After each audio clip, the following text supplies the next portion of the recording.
a comenzar entonces, y entonces vamos a también a comenzar a grabar.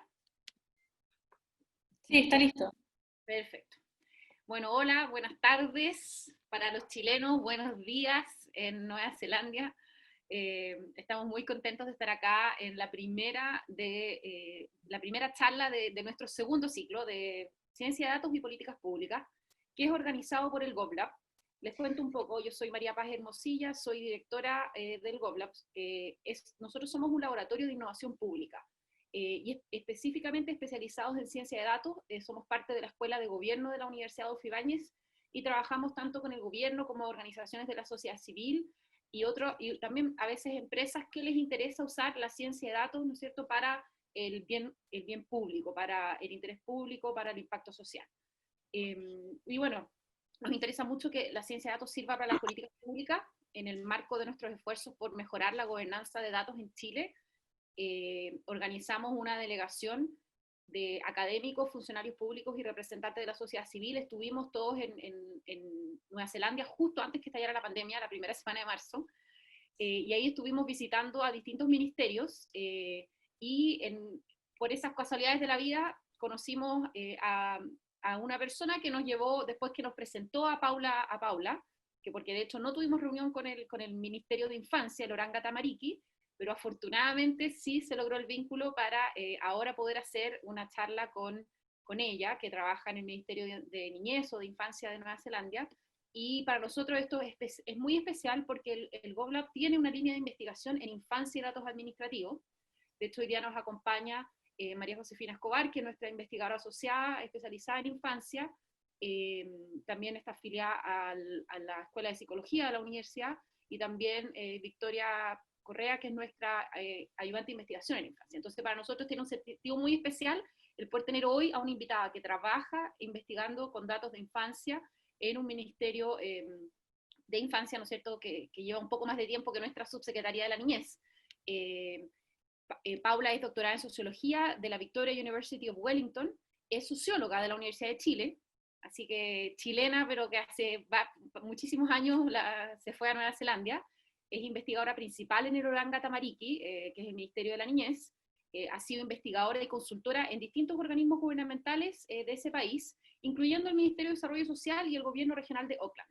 También fue investigadora de postdoctorado en la Universidad de Boston, académica e investigadora en el Victoria University of Wellington, en la Universidad de Auckland, en la Universidad de Massey y otras, y también incluso en Flaxo, en Argentina. Ha trabajado en muchos temas como migración, cambio poblacional, género, educación, infancia y desarrollo humano. Le damos las gracias con un aplauso virtual, por si quieren sumarse, a Paula, que hoy día nos va a contar su experiencia. Adelante.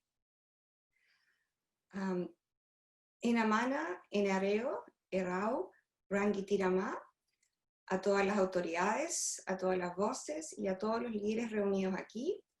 Ko, Paula Pereda Pérez, Toku, Inoa. Mi nombre es Paula Pereda Pérez. Tenakoto, Tenakoto, Tenakoto Katoa. Saludos a todos. Bueno, este es un breve saludo en Maori, como acostumbramos a comenzar las presentaciones aquí en Nueva Zelanda. Y muy buenos días a todos. Aquí son las 9 de la mañana de un miércoles, 16 horas antes que ustedes en Chile, entiendo. Y hoy me encuentro trabajando desde mi casa en Days Bay, que es una pequeña localidad costera en Wellington, a media hora en ferry del Ministerio de los Niños, donde trabajo como investigadora. Y bueno, primero quisiera comenzar por agradecer a la Escuela de Gobierno de la Universidad Adolfo Ibáñez, a María Paz Hermosilla y a Victoria Correa por organizar este webinar y por la oportunidad de estar hoy con ustedes. También quisiera agradecer al Ministerio de los Niños Oranga Tamariki y a Stats New Zealand por el apoyo en la realización de esta presentación. Para mí es realmente un tremendo honor poder contar hoy la experiencia del uso de los datos integrados en las políticas sociales en Nueva Zelanda. Entonces, ¿qué es la infraestructura integrada de datos? Stats New Zealand, que es el organismo similar a lo que es el INE en Chile, el Stats New Zealand de Nueva Zelanda, tiene dos grandes bases de datos integradas que contienen microdatos longitudinales no identificados. Aquí en la imagen, como se puede ver, está en el lado izquierdo el IDI, por sus siglas en inglés, Integrated Data Infrastructure, y aquí en el lado derecho está el LBD, por sus siglas en inglés, Longitudinal Business Database, y esta es la base de datos comercial longitudinal. Entonces la IDI es la base de investigación más grande de Nueva Zelanda. Ahí contiene datos no identificados sobre personas y hogares recopilados por agencias gubernamentales y encuestas de Stats New Zealand, el censo y organizaciones no gubernamentales. Y acá en otro lado, la LBD es una gran base de datos que contiene microdatos no identificados sobre empresas, ¿ya?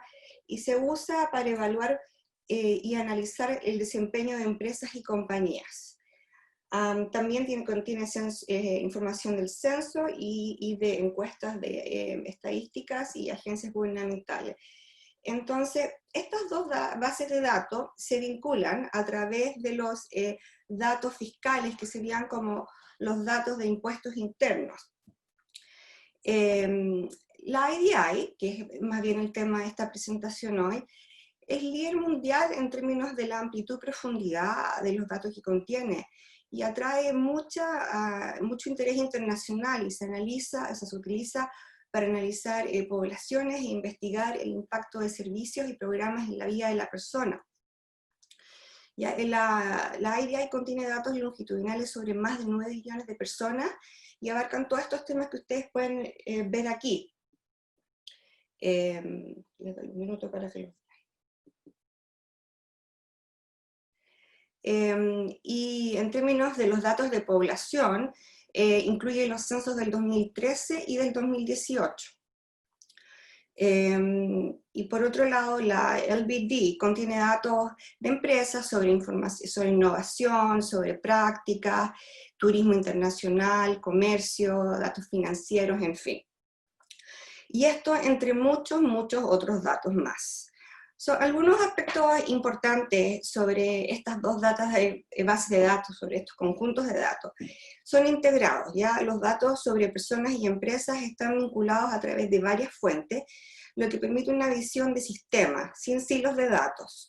Son longitudinales, se puede seguir a las personas a lo largo del tiempo, ver los impactos de los eventos y ver qué factores están asociados con ciertos resultados, ¿ya?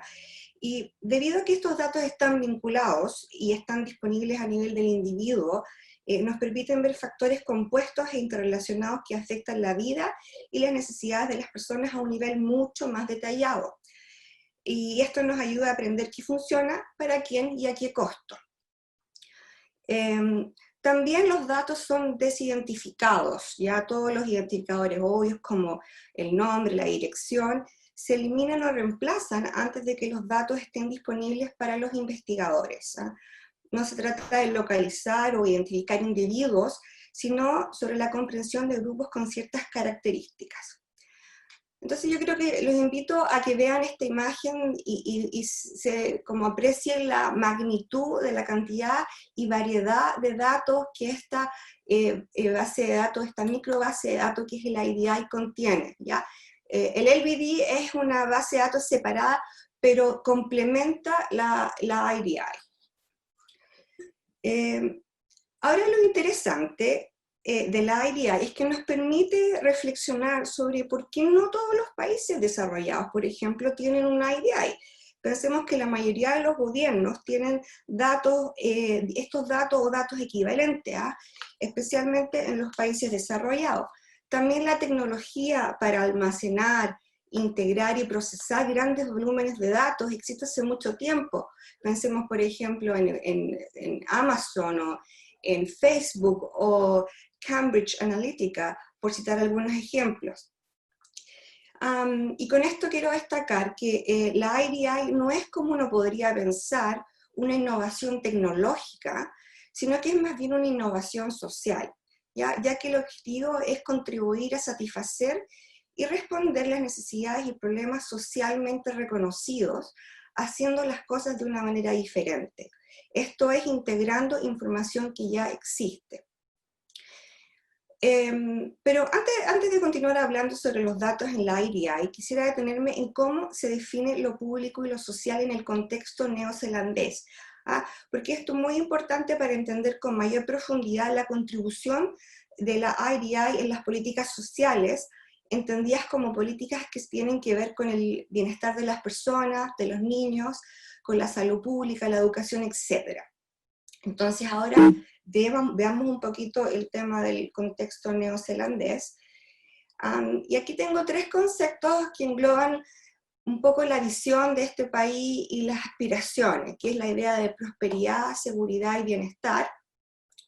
Entonces, Nueva Zelanda, pensemos un país donde todos pueden prosperar, donde los niños están sanos y seguros y les va bien en el colegio, donde las familias están bien y las personas de todas las edades tienen buena salud, donde se previene el crimen, y también los negocios prosperan y las personas tienen las habilidades para conseguir trabajo, y también las personas que se mudan a Nueva Zelanda a vivir tienen una buena experiencia. Entonces, estos son en general los objetivos y aspiraciones por las que los diferentes gobiernos de este país trabajan. Y esto es central porque permite orientar el tipo de servicios que las agencias de gobierno son responsables de entregar. Entonces, para ser más efectivas, las agencias de gobierno necesitan entender qué funciona y qué no, y dónde se necesitan mejores enfoques o más inversión. Y es aquí donde se sitúa el rol de la IDI. Otro aspecto que es importante también de considerar en el contexto neozelandés es la cultura y valores políticos. O sea, todos los países tienen una diversidad de visiones, pero cada nación tiene puntos de vista que la distinguen y que son compartidos más o menos por la mayoría de las personas sobre el gobierno y la política. Y estas expectativas sobre el gobierno, sobre lo que el gobierno debería ser y cómo debería funcionar, es lo que se llama comúnmente cultura política de una nación. Y por otro lado, los valores políticos tienen que ver con lo que las personas valoran y lo que están dispuestos o quieren que sus impuestos paguen, en la idea de valor de lo público, ¿ya? Entonces, ese es un tema que quiero tocar acá.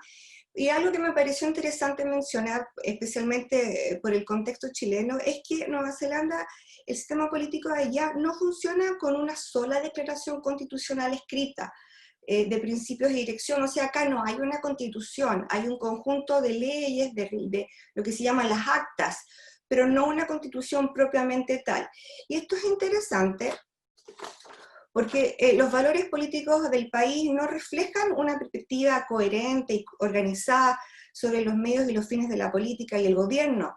Sin embargo, la perspectiva general política de la nación permanece más o menos estable. Y esta perspectiva incluye los siguientes valores. La idea de democracia, que es universalmente aceptada acá y que refleja la fuerte creencia en la igualdad y el autogobierno.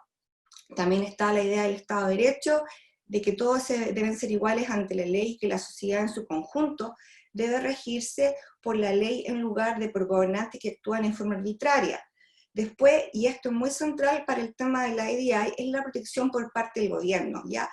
Y esto es bien notable acá, los neozelandeses identifican a su gobierno como una fuente de protección, tanto en tiempos económicos difíciles como en otras formas de peligro. Y pensemos, por ejemplo, en la respuesta del gobierno con el COVID, ¿ya? Y no se ve al gobierno como una entidad opresiva. Y hay una expectativa de que el gobierno provea servicios públicos a toda la población y que estos sean de calidad. Otro tema es el tema de la tolerancia religiosa, que también creo que es bien importante. Aquí no hay una religión oficial, no hay iglesia oficial, y el país es uno de los más seculares del mundo. Entonces todo el tema religioso no tiene mucha cabida en la discusión pública. Y finalmente el tema del pragmatismo. Los neozelandeses son en general prácticos, adaptables y pragmáticos. Entonces privilegian las soluciones de sentido común, a lo que le da un carácter ideológico flexible a los procesos políticos del país. Ahora, el tema final del contexto que quiero destacar, que creo que también es muy importante para entender la dimensión del IDI, es lo que yo llamo el acuerdo social, la idea de una sociedad justa. ¿Ya? Los neozelandeses valoran la libertad, pero también le han dado el mismo valor a la igualdad. Están dispuestos, por ejemplo, a tolerar restricciones a su libertad de acción siempre que estas restricciones contribuyan a una mayor igualdad y seguridad. Entonces la igualdad aquí es un valor político muy, muy importante, pero no significa una igualdad absoluta, sino más bien una igualdad de oportunidades y una distribución justa de la riqueza. ¿Ya? Un valor central también para los neozelandeses es la equidad. La idea de ser justo es ser razonable. Los neozelandeses, por ejemplo, van a defender un sistema electoral o un sistema político o políticas de gobierno solamente si las consideran justas, ¿ya? Entonces esto también es muy, muy central acá. Nueva Zelanda es considerado uno de los países más honestos del mundo, a menudo clasificado como número 1 por Transparencia Internacional. Y acá hay un rechazo total, yo diría, a la corrupción en políticos y funcionarios públicos y a que servidores públicos o electos usen sus cargos con el propósito de enriquecimiento personal. Y finalmente, el Tratado de Waitangi, que es el documento fundacional de Nueva Zelanda y que establece la asociación entre los maorí y el gobierno del país. Y tiene 3 principios que son principales. La idea del partnership, que es el trabajo en conjunto, y que reconoce la soberanía y gobernanza del pueblo maorí. La protección, que reconoce la protección de derechos, beneficios, posiciones y cultura. Y la participación, que significa una participación igual en todos los niveles y voz en la toma de decisiones que los afectan directamente. ¿Ya? Estos principios permean todo lo que es el quehacer público y privado acá, tanto de la población maorí como no maorí, porque coloquialmente acá se dice que lo que es bueno para los maorí es bueno para todos.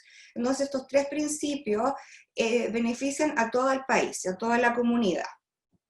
Ahora, con esta pequeña como revisión del contexto neozelandés, volvemos al tema del IDI. Y quiero mostrarles en esta imagen más o menos la dimensión de la información que hay en el IDI, especialmente desde la perspectiva longitudinal. O sea, la información comienza desde el momento que las personas nacen hasta terminar su vida adulta, y incluye información en todos los ámbitos de la vida de una persona, y a lo largo de todas las etapas. Entonces, como decía, para ser efectivas las agencias gubernamentales necesitan entender qué funciona y qué no, y dónde se necesitan diferentes enfoques o más inversión. Y eso requiere tener buena información proveniente de una gran variedad de organizaciones y sectores, y lo que es más importante, información que pueda conectarse. ¿Ya? Y esta visión intersectorial permite obtener información sobre el impacto de diferentes eventos que ocurren en la vida de una persona. En última instancia se trata de garantizar la capacidad de evaluar la efectividad de los servicios públicos y de que los programas gubernamentales estén entregando valor a Nueva Zelanda. Ahora, ¿qué es la integración? ¿Ya? Esta es una imagen un poco así compleja, pero les da un poco la idea de cómo se estructura esta base de datos, la IDI. La integración de datos es cuando se vincula la información para poder ver los eventos en la vida a lo largo del tiempo. Los datos integrados son útiles porque reúnen una amplia gama de datos de distintas fuentes a través de todas las agencias de gobierno. Todas estas agencias de gobierno, y aquí traté de traducir un poco el nombre de los ministerios, acá Ministerio del Interior, aunque las equivalencias a veces no son tan exactas, pero como para darles una idea. Entonces se comienza vinculando estos 3 datos, que serían los datos de las visas. Como acá hay mucha inmigración, mucha gente saliendo y entrando, las visas es súper importante. Está el dato de los impuestos internos y los datos de los nacimientos. Y estos 3 datos forman lo que es la columna vertebral de la base de datos integrada. Y esto porque la mayoría de las personas van a interactuar con estas agencias al menos una vez en la vida, ¿ya? Entonces, por eso esa es como digamos, la parte central de la base de datos, de la columna vertebral. Y luego se vinculan todas estas fuentes que están acá, que ustedes pueden ver, y esto se hace de manera individual, uno a uno.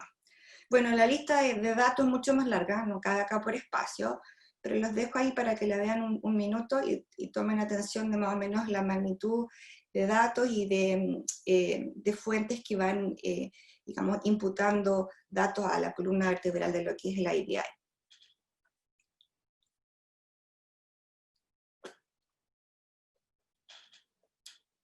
Súper buena la lámina, Paula, muy clarita. Bueno, seguimos entonces. Entonces ustedes dirán, bueno, con toda esta cantidad de datos, básicamente es la trayectoria de cada persona que está en el IDI, la vida entera. Entonces, ¿cómo se protege eso?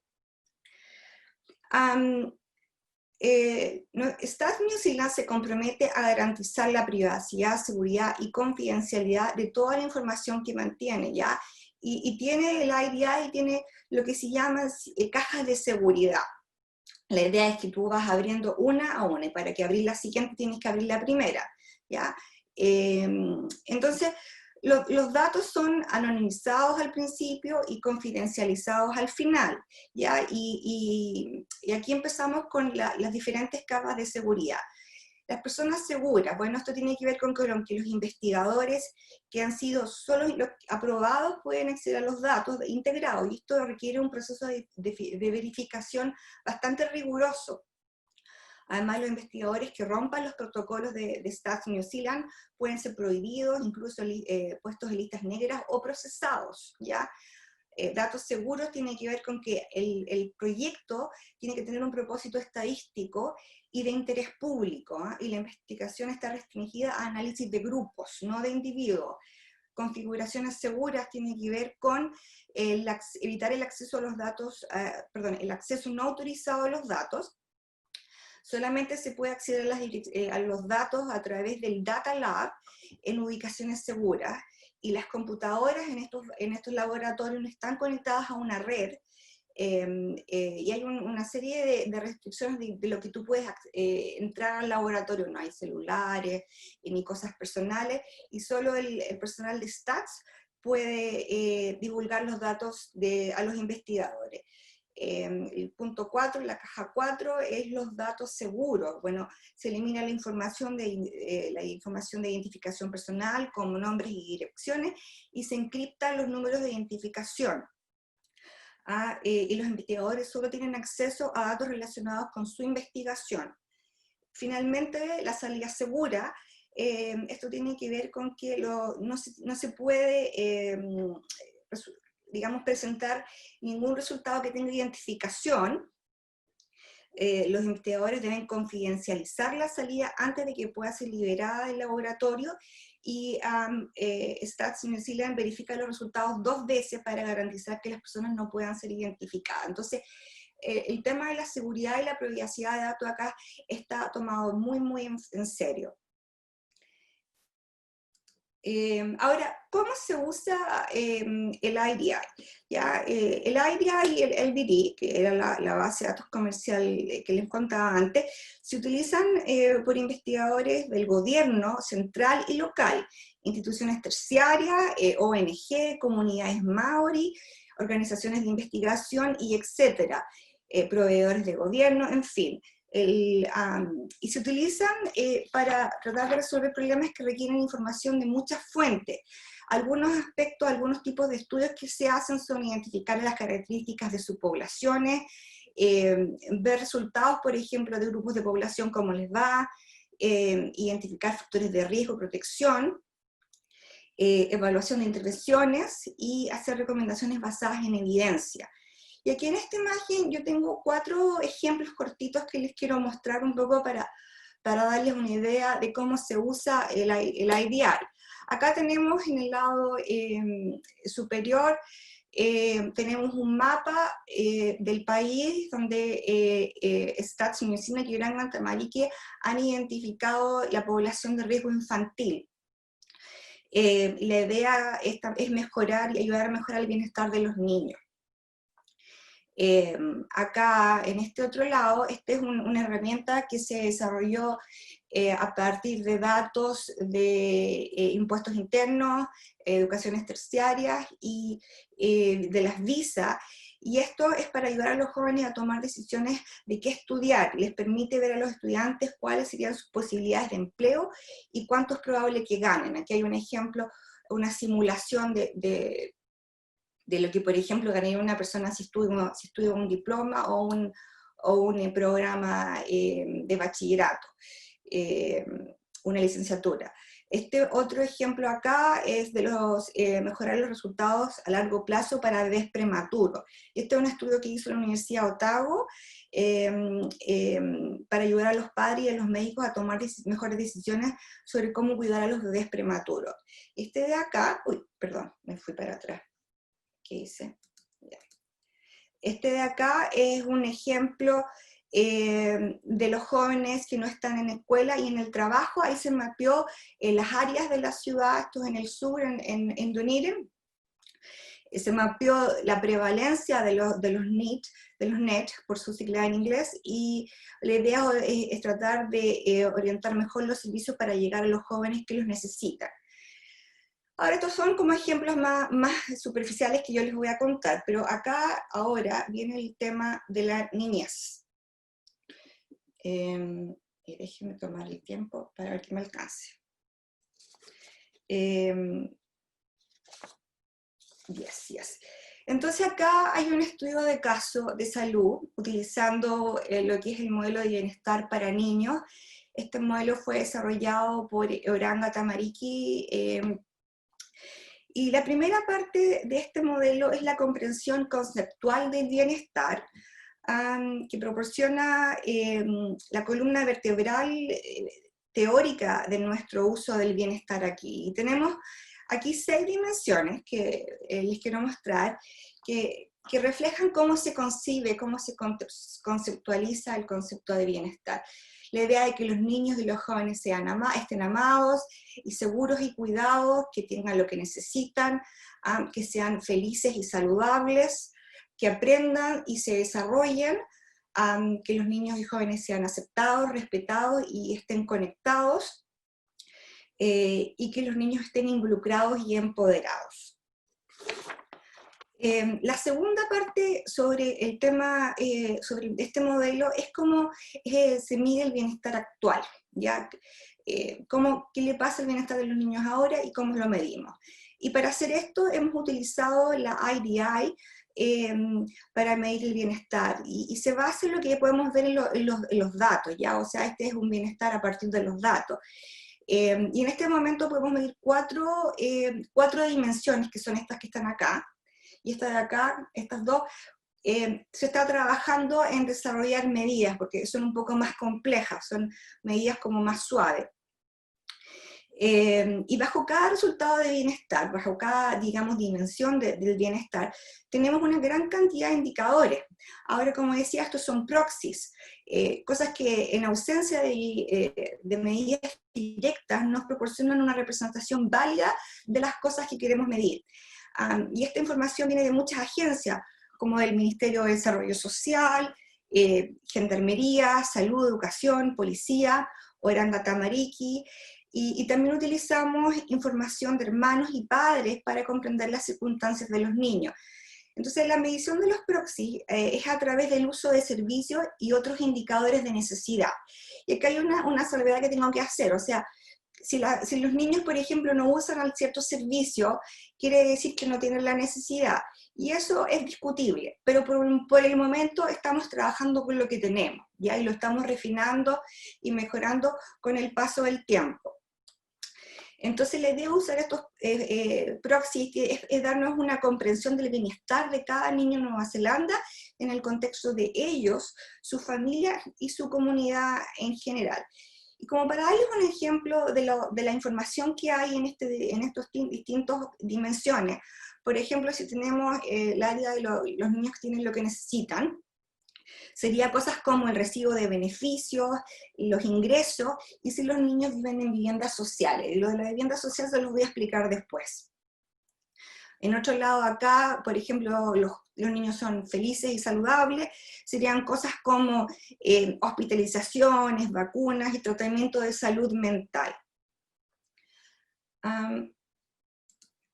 Ahora aquí hay una representación visual de cómo es el bienestar de la población de niños y jóvenes en Nueva Zelanda. Hemos construido una imagen de niños de 0 a 16 años, y esto es un poquito más de 1 millón de niños. Esta es la población total de niños, ¿ya? De todo el país. Y hemos analizado el bienestar a partir de distintos niveles. Y bueno, a la derecha acá tenemos el bienestar más malo, que es aproximadamente 10.000 niños, y esto es el área de mayor necesidad.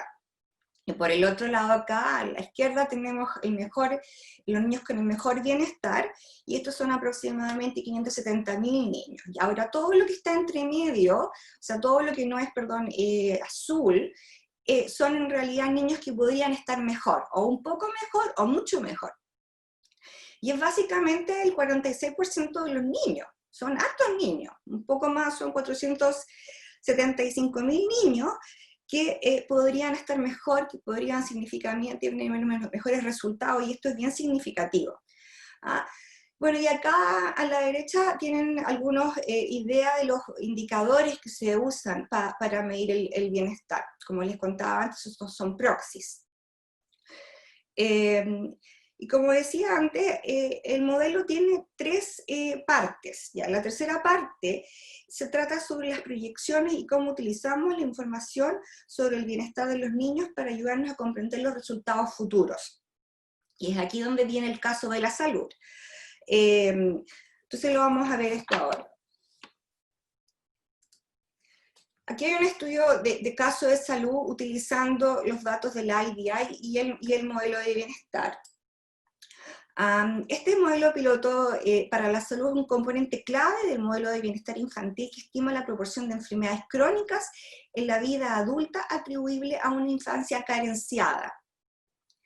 Y el modelo tiene 4 etapas. La primera es determinar los principales factores de riesgo de los adolescentes que están asociados con condiciones de salud de adultos con alta morbilidad o costo, ¿ya? Asociados, y la etapa 2, que es evaluar los factores de infancia asociados con factores de riesgo con los adolescentes, es decir, cada niño tiene una probabilidad mayor o menor de desarrollar cada condición de salud crónica según su perfil infantil. Después la etapa 3 acá es determinar la carga de enfermedad futura asociada con cada uno de los 6 grupos de riesgo, y esto medido a través de los años ajustados por discapacidad, que son los ABAR. Para los que no lo conocen, los ABAR es la idea de los años de vida perdidos por discapacidad o por morbilidad temprana, la idea de los años de vida saludable que se pierden, y esto asociado con cada uno de los grupos de riesgo. Y finalmente, determinar el costo de las condiciones más representativas para cada factor de riesgo. Ahora, yo les voy a mostrar solamente los resultados de la etapa 1, porque este estudio es como bien largo, pero es un poco para darles una idea de cómo se usa el IDI. Entonces, acá tenemos, digamos, el mapeo de factores de riesgo en el lado derecho, factores socioeconómicos, y interacciones con Oranga Tamaric, y la idea de estar en contacto con agencias de protección. Y bueno, y estos factores, estas 2 dimensiones, es lo que predispone a los jóvenes a presentar ciertos factores de riesgo. Tenemos que 2/3 de la población tiene 1 o más factores de riesgo de carga de salud crónica de por vida a los 25 años. es decir, solo 1/3 no tiene ningún factor acá. 3 factores principales de riesgo en la adolescencia son indicadores de problemas de salud mental o trastornos de consumo de tabaco y sustancias, obesidad y problemas de nutrición. Ahora, los otros factores incluyen embarazo adolescente, infecciones, lesiones, y están presentes en un 7% de la población. Les dejo ahí unos minutos para que lo vean.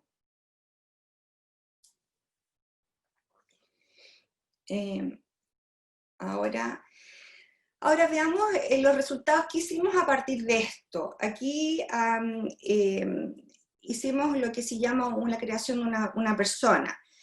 Si observamos la población infantil de Nueva Zelanda, hay una pequeña proporción que ha experimentado múltiples experiencias infantiles adversas, y allí está el caso de esta niña que le hemos puesto Nelly, que tiene una baja seguridad financiera, que ha tenido varias hospitalizaciones durante su vida, ha tenido múltiples contactos con Oranga Tamariki, y ahora está bajo cuidado, ¿ya? Y su bienestar es muy pobre.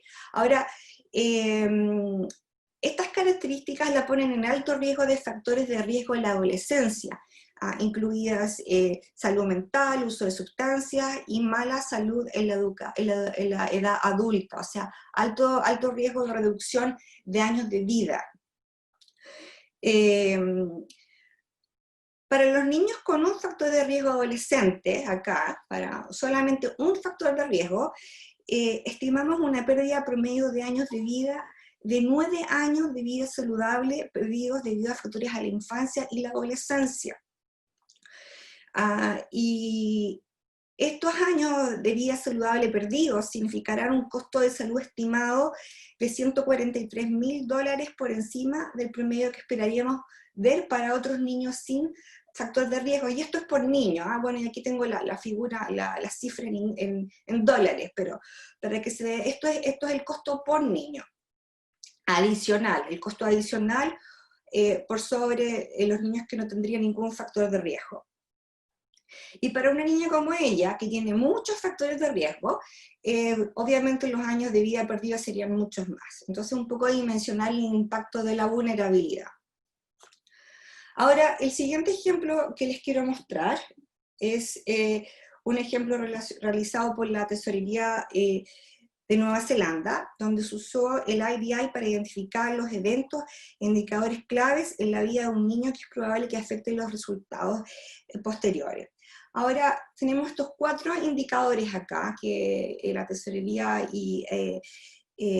usando los datos del IDI, identificó, y el porcentaje de niños que tiene estos factores de riesgo, que serían abuso y negligencia, estar mantenido por beneficios desde el nacimiento, una madre sin educación formal, y padre o madre con una sentencia comunitaria o de prisión. Entonces los resultados indican que los niños con estas características tienen más probabilidades de tener un nivel educativo más bajo, depender de la asistencia social a largo plazo, y haber cumplido sentencias comunitarias o privativas de libertad. Los hallazgos de este estudio contribuyeron a los programas de trabajo de otras agencias y en una serie de políticas de bienestar social, además en el diseño de Oranga Tamariki, Ministerio de los Niños. Porque si ustedes no lo saben, el Ministerio de los Niños tiene 3 años de vida. Antes era parte de lo que es el Ministerio de Desarrollo Social, similar a lo que pasa hoy con el CENAME. Y entonces es un ministerio relativamente nuevo. Ahora, el último ejemplo que les quiero mostrar relacionado con infancia, bienestar y pobreza son las medidas e indicadores de pobreza infantil que se usan acá en Nueva Zelanda.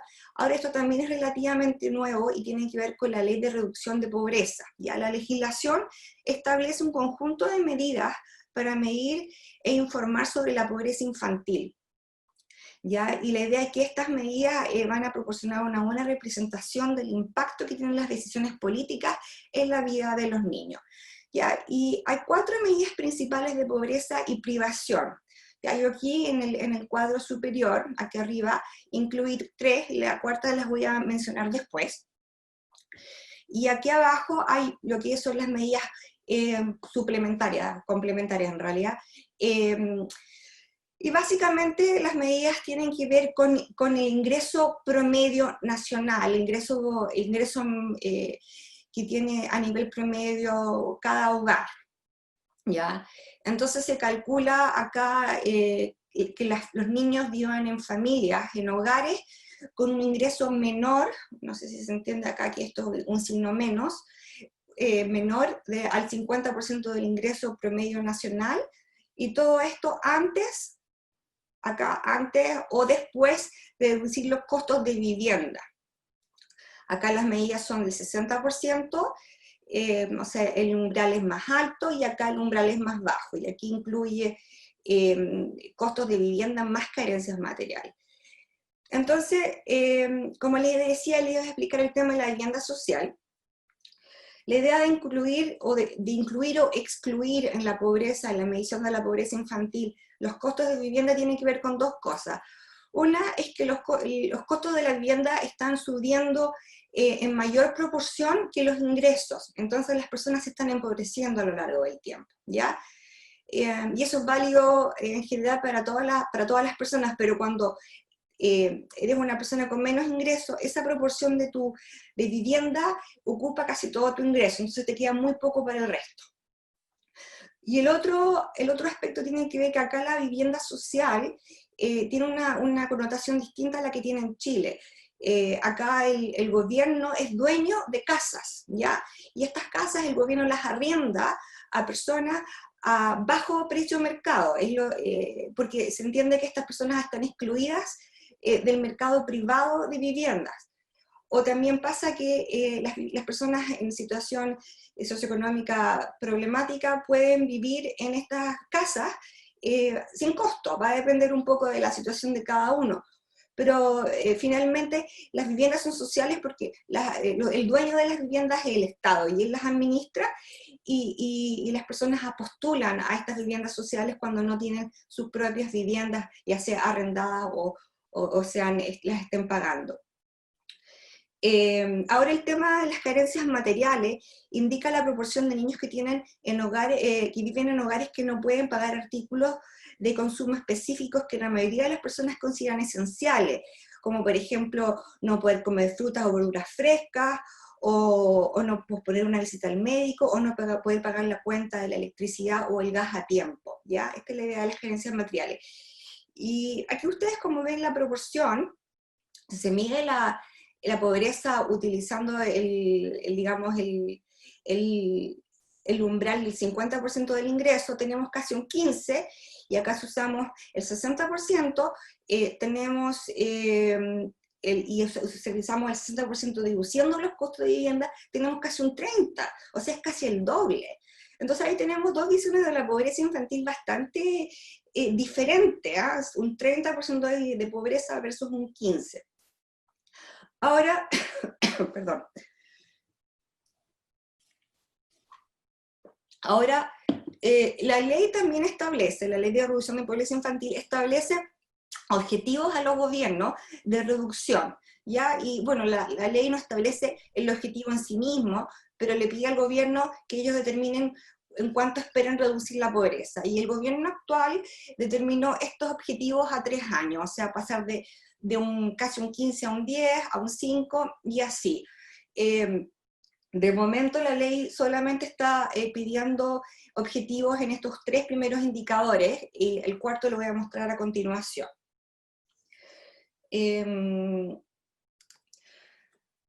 Como les decía, hay un cuarto, que es el tema de la persistencia de la pobreza, ¿ya?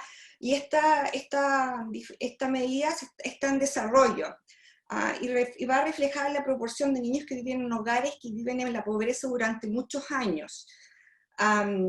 Pero la ley obliga digamos, a reportar en esto ya en el año 2025, entonces todavía está en desarrollo. Bueno, y están estas otras medidas de pobreza complementaria, temas de accesibilidad a la vivienda, calidad de la vivienda, inseguridad alimentaria, asistencia regular a la escuela y hospitalizaciones evitables, que sería todo el tema de los accidentes y negligencia. Bueno, con esto termino el tema de los ejemplos, y ahora quiero pasar a hablar un poquito de las consideraciones sobre la experiencia neozelandesa de la IDI. Entonces, interesante un poco es destacar que el IDI ha tenido un éxito tremendo, y bueno, está creciendo.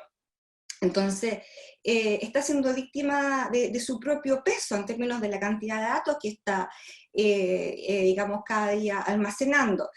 El IDI fue construido casi como un prototipo, entonces el proceso de carga de datos ahora está siendo insostenible. Esto tiene que ver con recursos de personal para limpiar y cargar, y ahora solamente hay capacidad de cargar 2 nuevos conjuntos de datos por actualización, y las actualizaciones se hacen cada 3 meses, entonces se está volviendo un poco inmanejable, porque es el crecimiento también proyectado de esto. Entonces, ahora se está viendo un tema de rediseño, y por ello Stats New Zealand está hablando con toda la gente, con todos los usuarios, y las comunidades sobre lo que funciona o no, está en un proceso de consulta. Otro tema de tener presente es que el gobierno y el Estado ha resuelto tensiones y preguntas de, por ejemplo, ¿para qué sirve el IDI? ¿Quién debería usar el IDI? ¿Qué debería haber en él? ¿Cómo se puede administrar esta base de datos? En fin, todas estas cosas, todas estas tensiones tienen que resolverse para que así se pueda avanzar y mejorar esta infraestructura de datos. Hay un tema también que es la propuesta de valor, tener una propuesta de valor. El personal de datos integrado ha pasado más de un año hablando con usuarios, proveedores de datos y otras fuentes interesadas para establecer firmemente que el IDI es una herramienta que puede y debe contribuir al bienestar de la gente en Nueva Zelanda. El objetivo es atraer a personas hacia Stats New Zealand, apoyándonos en la creación de asociaciones para hacer crecer tanto la plataforma como la comunidad de usuarios. Ahora, el IDI es más que una plataforma, es más que una base de datos, y aquí entra todo el tema de la licencia social. Por ejemplo, ven las personas que están en la IDI el beneficio de estar ahí. Yo, por ejemplo, estoy en la IDI, toda mi vida está allá, en todos mis datos, ¿y qué suposiciones se está haciendo sobre esta idea de la licencia social? ¿Qué es la aceptación social de una herramienta, de una plataforma como la IDI? Finalmente está el tema de la soberanía de datos.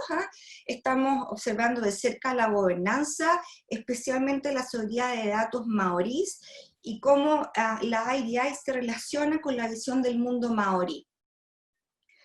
Y ahora, para terminar, si quisiéramos tener una IDI en Chile, la IDI chilena, ¿cuáles serían los desafíos y oportunidades? Bueno, y aquí yo tengo algunas ideas, algunas observaciones de alcance.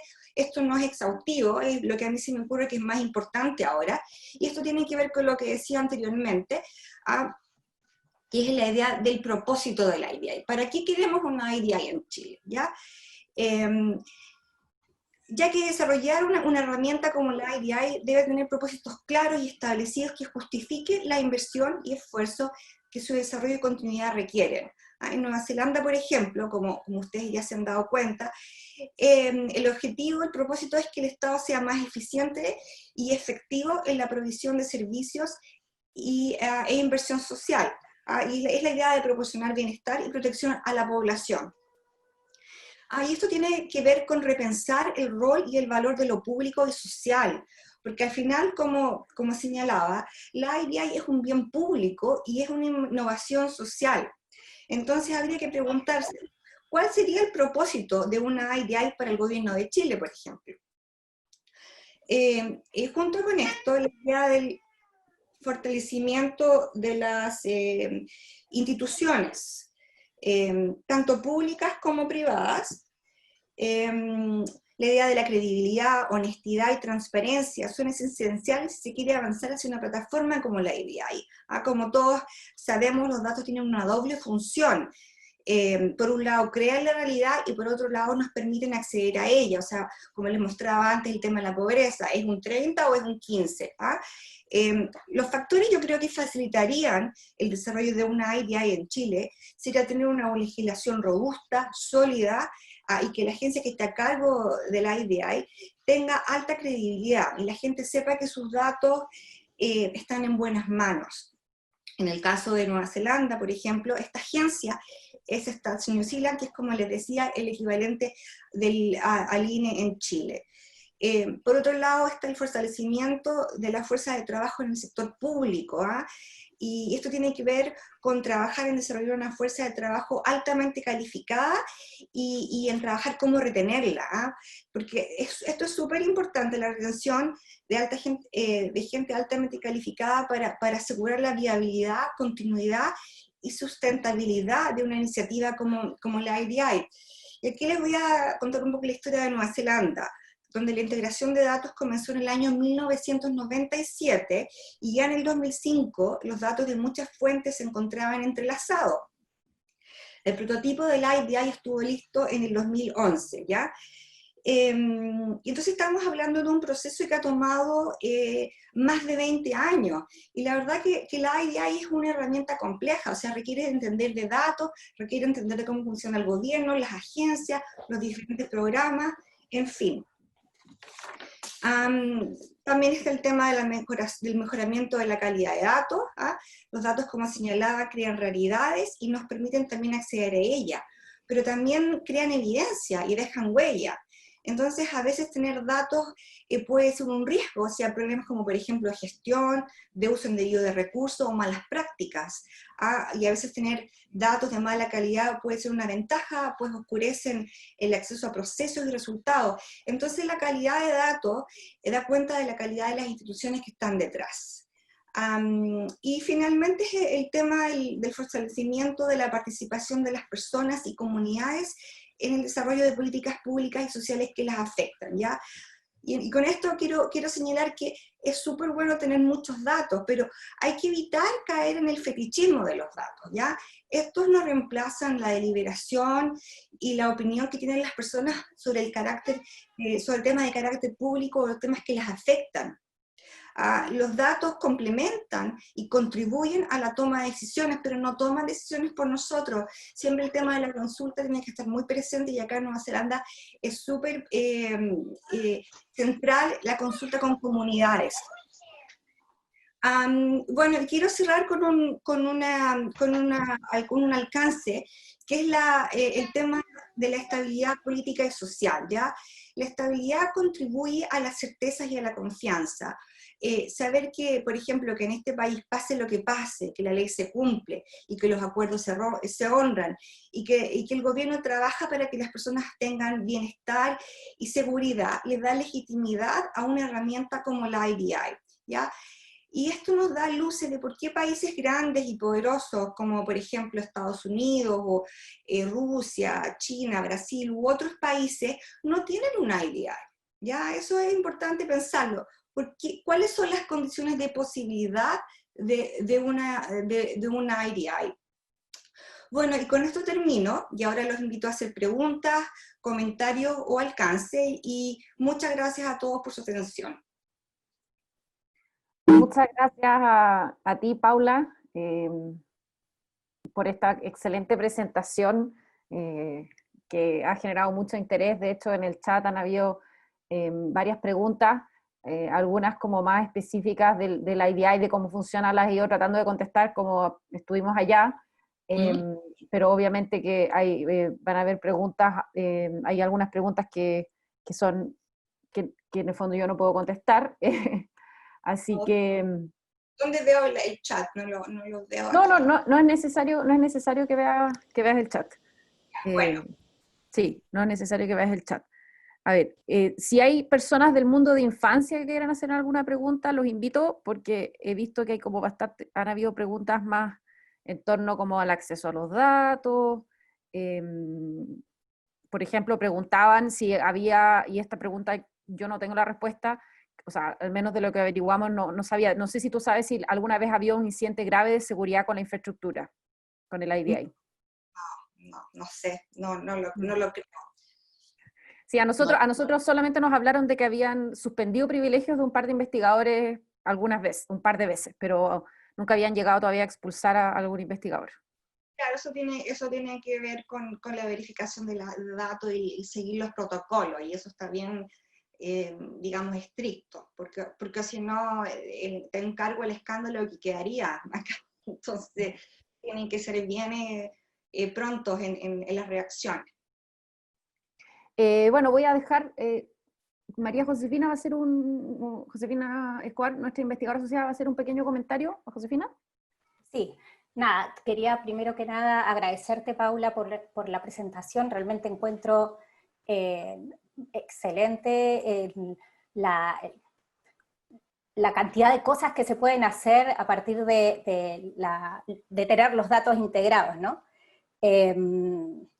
Me interesó mucho el modelo de bienestar para niños, el modelo, el estudio que hicieron sobre salud, pero me quedaba pensando, ¿no es cierto?, en estas reflexiones que tomabas al final, ¿no es cierto?, de, bueno, cuáles son los objetivos de tener todos estos datos, ¿no? Y la importancia de la calidad de los datos, ¿no? Porque acá en Chile, por ejemplo, los datos, esto de que crean realidades, muchos de los datos, por ejemplo, del Chile Crece, son datos que permiten después el cobrar, ¿no es cierto?, no sé, la cantidad de niños que están atendiendo, o algo así, ¿no? Entonces, por ahí se completan solamente para eso, ¿no? Entonces, no se toman todos los datos, o no están, ¿sí? En todo lo que es en Sename pasa más o menos lo mismo, ¿no es cierto? Hay muchas plataformas que primero no conversan entre ellas, ¿no es cierto? Y eso genera muchas dificultades a la hora de tratar de hacer una trayectoria de un niño o algo por el estilo. Y lo mismo que eso, ¿no? Que además hay como cierta suspicacia a la hora de mirar los datos por esto mismo, ¿no? Por la calidad de los datos, ¿no? Porque al final se terminan perdiendo datos en el camino o quedan incompletos alguna información. Entonces ahí uno empieza a dudar de algunos datos, ¿no? Como solamente eso, un comentario. El tema institucional, o sea, tener instituciones fuertes te permiten tener datos creíbles, porque al final del día lo que pasa es que no hayan errores o que las cosas no se hagan necesariamente mal, pero es la capacidad de un aprendizaje continuo y de asumir responsabilidad. En inglés está este tema del accountability, que no hay un equivalente en español, pero es que es la idea de que hay que tomar responsabilidad, no para decir, poner el dedo, decir, ay, lo hiciste mal, sino para mejorar. La responsabilidad es la idea de hacerse cargo, es la idea de hacerse cargo de hacer las cosas mejor. Entonces, el tema institucional acá te diría que es bastante fuerte y hay mucho sentido de la responsabilidad y la idea del mejoramiento continuo. Entonces se trabaja mucho en eso y bueno, y los datos reflejan eso. Ahora, yo distingo dos tipos de datos, uno que son los datos de tipo administrativo que se han desarrollado en el fondo para temas como de auditoría o temas contables, que no necesariamente están pensados para análisis. Entonces que también hay que tener ojo, o sea, todo el tema del uso de servicio, que si lo usas es un indicador de algo, bueno, eso es discutible en algún sentido porque yo puedo no usar un servicio por muchas razones, porque no lo sé, porque me queda muy lejos, porque desconfío de la agencia que provee el servicio, y eso no significa que no tengo esa necesidad. Entonces ahí por eso es importante un trabajo adicional de consulta y de comunicación con las comunidades para complementar esos datos. Por eso yo hablaba que hay que evitar la idea de pensar que los datos nos resuelven la vida, porque no es así. Los datos son creados por las personas, entonces también tienen errores. Oye, Paula, una cosa que preguntan de la audiencia es cómo se definen las prioridades estratégicas que van a determinar el tipo de bienestar que se persigue. Bueno, eso se centraba normalmente en consultas con las comunidades. O sea, hay obviamente supuestos básicos que tienen que ver con reducir la pobreza, con reducir la desigualdad, eh, pero lo que se hace acá el proceso legislativo incluye una participación súper fuerte de la comunidad. Entonces, por ejemplo, los temas que han salido muy fuertes en el último gobierno, todo el tema de salud mental, entonces ya eso se ha puesto digamos, como prioridad número uno. O sea, fortalecer todo lo que es el abordaje de salud mental en todos los niveles. Y también en este gobierno fue el tema de pobreza. Entonces, la ley de pobreza, de reducción de pobreza infantil, no está solamente orientada al Ministerio de Desarrollo Social o a Oranga Tamarique, sino que involucra a todos los ministerios. O sea, todos los ministerios tienen que demostrar que están haciendo un esfuerzo para resolver la pobreza, porque abarca vivienda, abarca educación, abarca todo el tema del Ministerio de Justicia, con las sentencias. Entonces es un tema cross-sectorial. Ahora, distintos gobiernos obviamente van a tener distintos énfasis, pero estos son como los énfasis adicionales digamos, a las prioridades que tienen que ver con lo que yo decía al principio, la idea de la perspectiva de los valores políticos y los valores de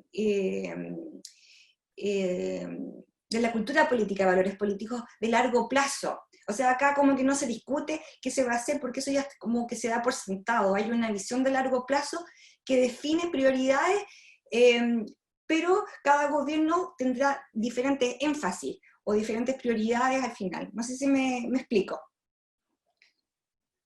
Sí, muchas gracias. Además, bueno, una cosa que tú te referiste, pero quizás hay algún comentario adicional. ¿Cuánto tiempo se demoraron en armar la IDI? Tú hablaste como bueno, hablaste de 20 años, pero yo sé que como que ya el 2011 había un prototipo, pero hubo un proceso para llegar a ese prototipo. O sea, esta es una experiencia. Cuéntanos un poco de eso. Mira, en eso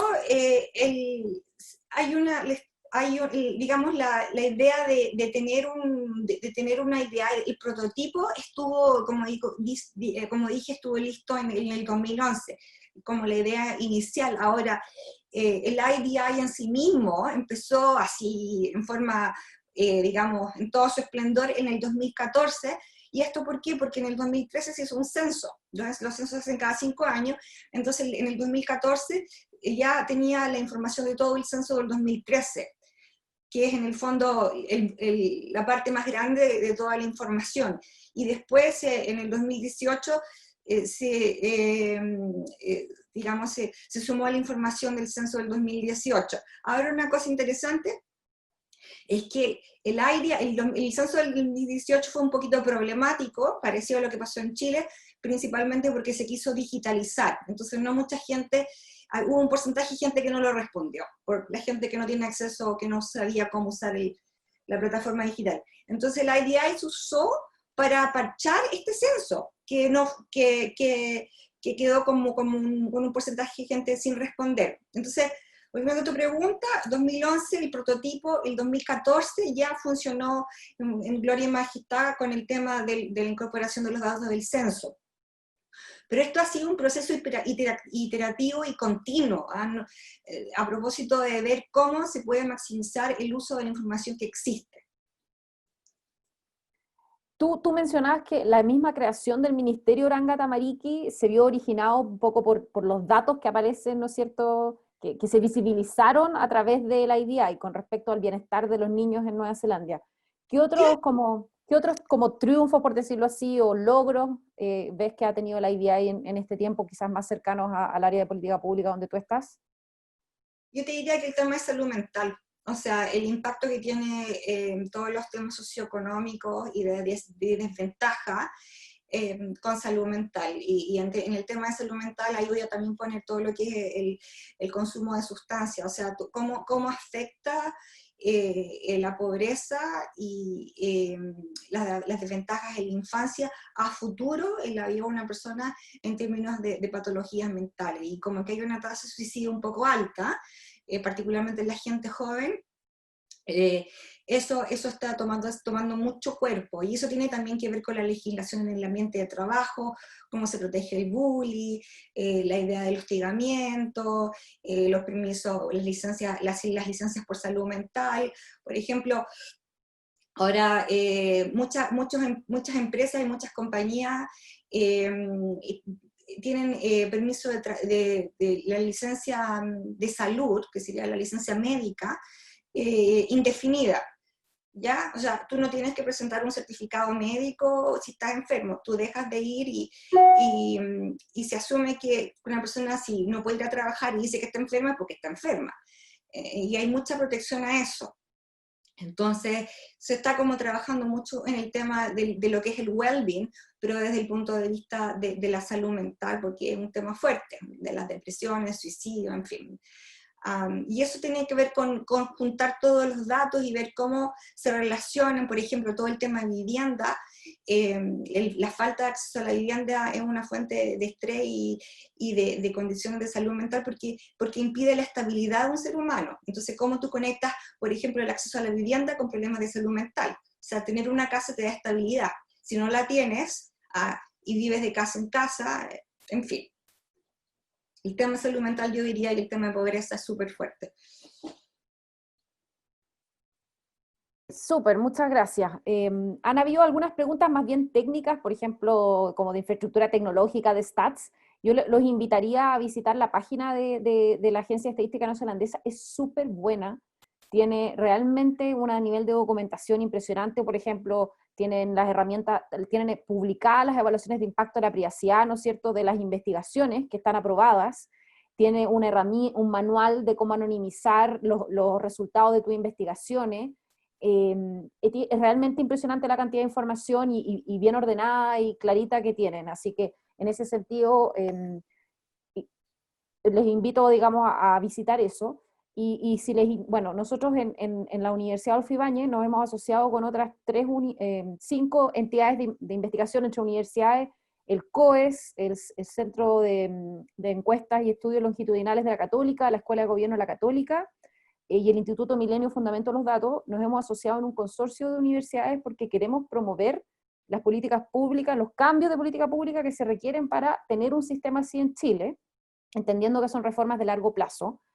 Así que estamos empezando el trabajo asociado entre universidades, que va a implicar, por supuesto, en su minuto algún trabajo legislativo, porque también surgió el tema de cómo creamos un entorno legislativo en Chile que permita esto.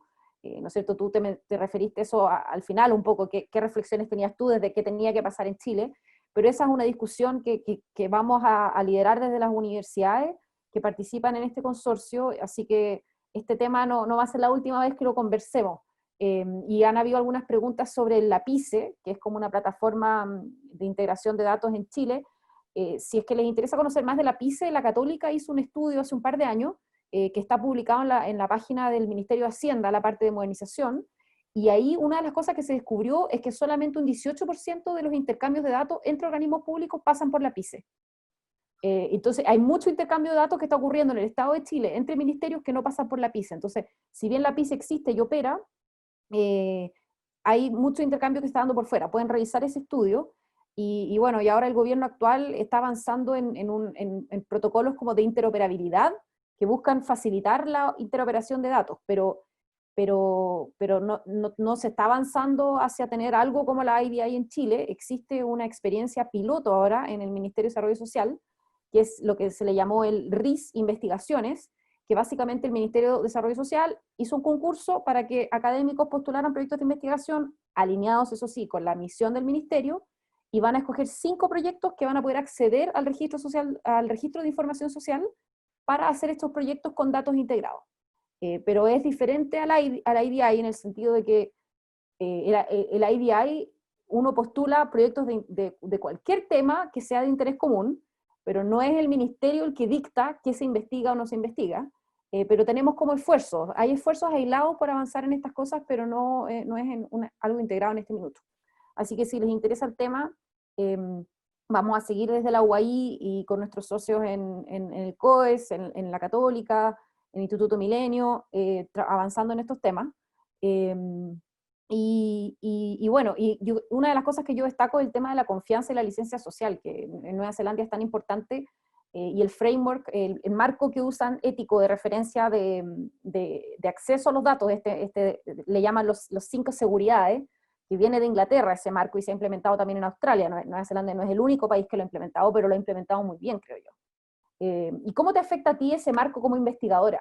Esto como última pregunta, porque tú eres una persona, una de las más de 600 investigadoras que acceden a los datos. Entonces, ¿cómo es para ti eso? Para la gente que trabaja en gobierno, yo diría que es un poco diferente porque toda la parte del chequeo de antecedentes ya está hecho. A ti uno no le hacen, lo miran por todos lados antes de que puedas trabajar en el gobierno. Entonces, digamos, la verificación de datos está resuelta. Después el tema de que, digamos, el proyecto tenga un propósito de bien público también, porque por el hecho de trabajar en gobierno se asume que los proyectos que tú estás desarrollando son para el bien de la comunidad. Entonces, ya hay un poco las puertas, la primera puerta ya está un poquito abierta para uno, si está en gobierno. Y normalmente uno se asocia a equipos de trabajo, o sea, esto uno no lo va a hacer solo. Por lo tanto, yo te diría que desde el punto de vista del acceso, es un poco menos problemático si uno está en gobierno. Por lo demás, los Data Labs se encuentran en muchas ubicaciones de agencias de gobierno, o sea, cada agencia de gobierno va a tener su propio Data Lab, entonces físicamente ya también es más simple. Pero lo que sí afecta, yo te diría, en el gobierno, y me imagino que en otros ámbitos también, pero hablo de mi experiencia en el gobierno, es crear una cultura de trabajar con datos.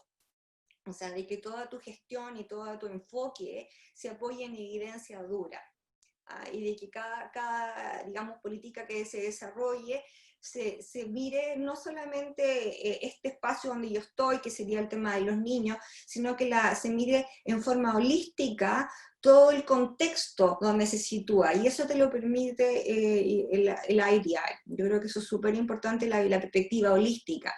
Pero también, como decía anteriormente, o sea, uno tiene todos estos datos y después va a la consulta. O sea, trata de un poco de triangular esta información que te da la idea, porque se entiende que todo esto tiene que ver con servicios y información administrativa.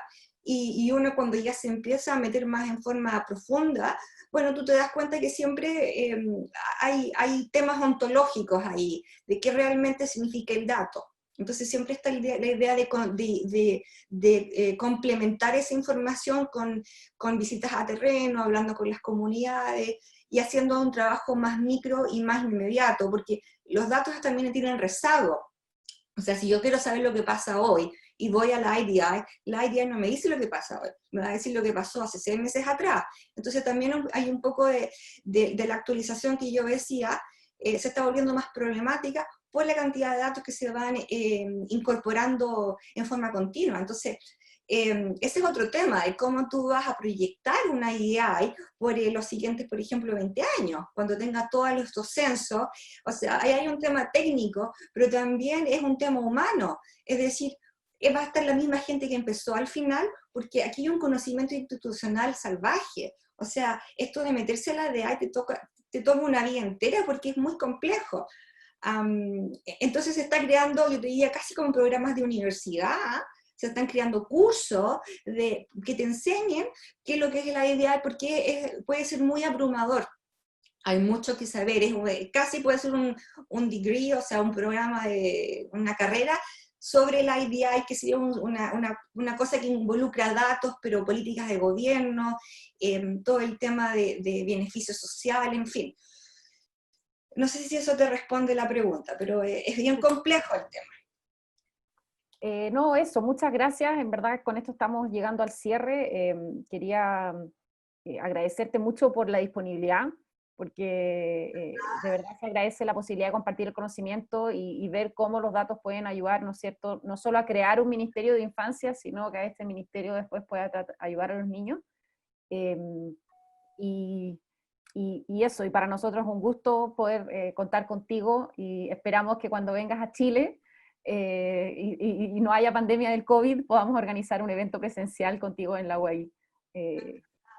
Muchas gracias también por la oportunidad de poder contar esta experiencia y también contribuir al desarrollo de Chile. Yo he estado hace ya 15 años fuera de Chile, pero siempre yendo y viniendo, y ahora tenía pensado ir antes de que el COVID empezara a cundir, así que me quedé con, como se dice, con los crespos hechos de ir, pero cuando ya se resuelva este tema, sin duda voy a estar por allá, y encantada también de conocerlos a todos ustedes y de tener la oportunidad de escuchar sus comentarios y preguntas, y bueno, me imagino que ya son como un pasado las 6 allá, así que ya al final del día un martes.